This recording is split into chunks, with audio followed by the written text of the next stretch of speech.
തിരുവനന്തപുരത്ത് ആശാ വർക്കേഴ്സിന്റെ മെയ് ദിന റാലി രാപ്പകൽ സമരത്തിന്റെ 81ാം ദിവസമായ ഇന്ന് വിവിധ തൊഴിലാളി സംഘടനകളും പിന്തുണയുമായി സമരവേദിയിൽ എത്തിച്ചേരും. മേഘന മുരളി വിശദാംശങ്ങളുമായി. മേഘന, തൊഴിലാളി ദിനത്തിൽ ഇവരുടെ സമരം 81ാം ദിവസത്തിൽ എത്തിയിരിക്കുകയാണ്. മെയ് ദിന റാലി ഇപ്പോൾ നടന്നുകൊണ്ടിരിക്കുന്നു. വിശദാംശങ്ങൾ. അനുജ, ഇന്ന് തൊഴിലാളി ദിനമാണ്. വലിയ തൊഴിലാളി സമരത്തിന്റെയും വർഗ സമരത്തിന്റെയും ഒക്കെ ചരിത്രം ഓതിക്കൊണ്ട് ഇന്ന് സംസ്ഥാനം തൊഴിലാളി ദിനം ആചരിക്കുമ്പോൾ നമ്മൾ ഈ കാണുന്നത് പോലെ, ഈ ദൃശ്യങ്ങളിൽ കാണുന്നത് പോലെ ഒരു പറ്റം തൊഴിലാളികൾ, ഒരു പറ്റം ആശാ വർക്കർമാർ ഇവിടെ സമരം ചെയ്യുകയാണ്. അവർ ഇന്ന് മെയ് ദിന റാലി നടത്തുകയാണ്.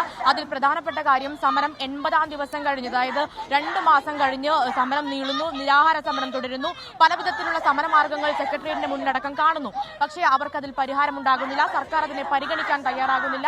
അവരുടെ ആവശ്യങ്ങൾ ഇതുവരെ പരിഗണിക്കാനോ അല്ലെങ്കിൽ ഒരു ചർച്ച ചെയ്ത വിഷയം പരിഹരിക്കാനോ സർക്കാർ ഇതുവരെ തയ്യാറായിട്ടില്ല. അതിൽ തന്നെയാണ് ഇവർ സമരവുമായി മുന്നോട്ട് പോകുന്നത്. ഇന്ന് വലിയ തരത്തിൽ നിരവധി ആളുകളെ സംഘടിപ്പിച്ചുകൊണ്ടുള്ള ഒരു മെയ് ദിന റാലിയിലേക്കാണ് കടക്കുന്നത്. അതിൽ പ്രധാനമായും ഈ മെയ് ദിന റാലി സംഘടിപ്പിക്കുമ്പോഴടക്കം അവർ പറയുന്നത് ഇവരുടെ അവകാശങ്ങളെ, ഇവരുടെ തൊഴിലവകാശങ്ങളെ കശാപ്പ് ചെയ്യുന്നു എന്നുള്ളത് തന്നെയാണ്. അത്തരത്തിലേക്കാണ്. ചേച്ചി, തൊഴിലവകാശങ്ങൾ കശാപ്പ് ചെയ്യുന്നു എന്ന് തോന്നുന്നുണ്ടോ? തീർച്ചയായിട്ടും തൊഴിലവകാശം മൊത്തം കശാപ്പ് ചെയ്തു. ഇവിടെ ഇതെന്ത് സർക്കാർ, ഇതെന്തൊരു ന്യായം, ഇതെന്തൊരു നീതി? സ്വന്തം ജീവൻ പോലും ബലികഴിച്ച രക്തസാക്ഷികൾ EMS നമ്പൂതിരിപ്പാടിന്റെ കാലത്തൊക്കെ കമ്മ്യൂണിസത്തെ സംരക്ഷിച്ചു കൊണ്ടുവന്ന ഈ കമ്മ്യൂണിസം വലിച്ചു പറിച്ച് കശാപ്പ് ചെയ്തിരിക്കുകയാണ് ഇന്നത്തെ ഭരണാധികാരികൾ. ഇതിന് മറുപടി പറഞ്ഞേ പറ്റൂ. ഞങ്ങളെ ഇത്രയേറെ അപമാനിച്ചിരിക്കുന്നു. ഞങ്ങളുടെ മുഴുവൻ അവകാശങ്ങളും ഞങ്ങളെ ധ്വനിച്ചിരിക്കുന്നു. ഇത് കാലം മാപ്പ് കൊടുക്കില്ല. കാലം ഇവരെ ദ്രോഹി എന്ന് മുദ്ര കുത്തും.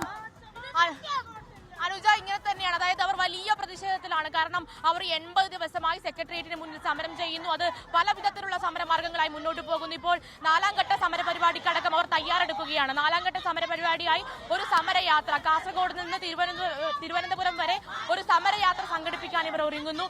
അങ്ങനെ 4ാം ഘട്ട സമരപരിപാടിയായി അത് 80 ദിവസമായും 100 ദിവസമായും ഒക്കെ കടക്കുമ്പോഴും ഇവർക്ക് പരിഹാരം ഉണ്ടാകുന്നില്ല എന്ന് തന്നെയാണ് ആശാ വർക്കർമാർ പറയുന്നത്. ഈ തൊഴിൽ ദിനത്തിലും അവരുടെ അവകാശങ്ങൾ കശാപ്പ് ചെയ്യുന്നു. അവരുടെ ആവശ്യങ്ങൾ എന്ന് പറയുന്നത് ഓണറേറിയം വർദ്ധിപ്പിക്കുക, വിരമിക്കൽ ആനുകൂല്യം നൽകുക, പെൻഷൻ നൽകുക. പക്ഷേ ഈ ആവശ്യങ്ങളൊന്നും ഇതുവരെ പരിഗണിക്കാൻ സർക്കാർ തയ്യാറായിട്ടില്ല. അല്പസമയത്തിനകം തന്നെ ഇവിടെ ഒരു ഫ്ലാഗ് ഓഫ്, അതായത് കാസർഗോഡ് മുതൽ മെയ് 5 മുതൽ ജൂൺ 17 വരെ നടക്കുന്ന അല്ലെങ്കിൽ സംഘടിപ്പിക്കാൻ ഒരുങ്ങുന്ന സമരയാത്ര, അതിനുള്ള ഒരു ഫ്ലാഗ് ഓഫ് കൂടി ഈ സമരപന്തലിൽ നടക്കും. എന്തായാലും ഇപ്പോൾ ഈ നഗരം ചുറ്റി ഇപ്പോൾ സെക്രട്ടേറിയറ്റിന് മുന്നിലേക്ക് തന്നെ ഈ മെയ് ദിന റാലി കടന്നു വന്നു. അവരുടെ ആവശ്യങ്ങളൊക്കെ അവർ ഉറച്ച്, അല്ലെങ്കിൽ അവരുടെ നിലപാടുകളൊക്കെ അവർ ഉറച്ചു തന്നെ പറയുന്നു.